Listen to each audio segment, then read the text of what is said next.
อ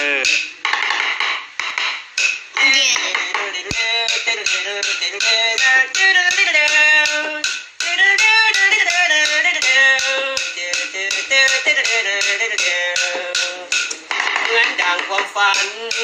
คิดว่าเจ้านั้นขึ้นมาก่อนนานแล้วนะเข็มเวลาจนนับบ่ได้เกือบเป็นเรื่องราวกาลครั้งหนึ่งในใจแต่ก็เคยเปลี่ยนไปยังอยู่ในใจเรื่อยมาอยากรู้ว่าตอนนี้น้องอยู่กับใครมีระบบคนหูใจเป็นจังใดคือบ่เห็นหน้านั่งเมื่อใจลอยคิดฮอดความหลังผ่านมาเมื่อข่าวนั่งสบตาสัญญาว่าจะหากันอายอยู่ทางนี้ยังคิดทอดทุกเวลาแนมดาวอยู่ฟ้าเหมือนได้สบตาน้องลาทางนั้นยินเสียงฟ้าห้องเฮ็ดให้ใจคิดฮอดกันเบิ่งฟ้าตั้งหน้าทุกวันน้องนั้นสิคือกันบ่น้องก้อนเมฆสีเทาโฮมกันเข้าปิดดาวดวงนั้นสัญญาณใจเลยถือกี่ตันให้อ้ายนั้นบ่ได้คิดต่อ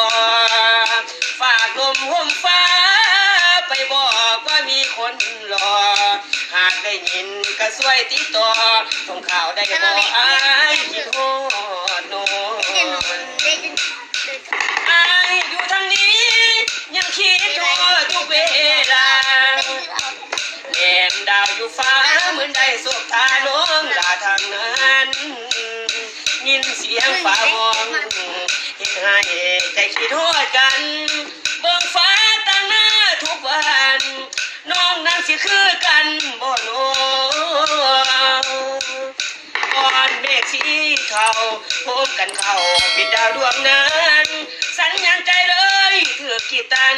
ให้อ้ายนั้นบ่ได้คิดต่อฝากลมห่มฟ้าไปบอกว่ามีคนรอหากได้ยินก็ช่วยติดต่อ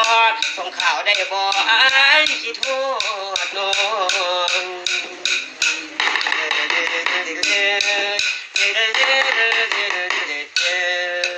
อ๋อมวน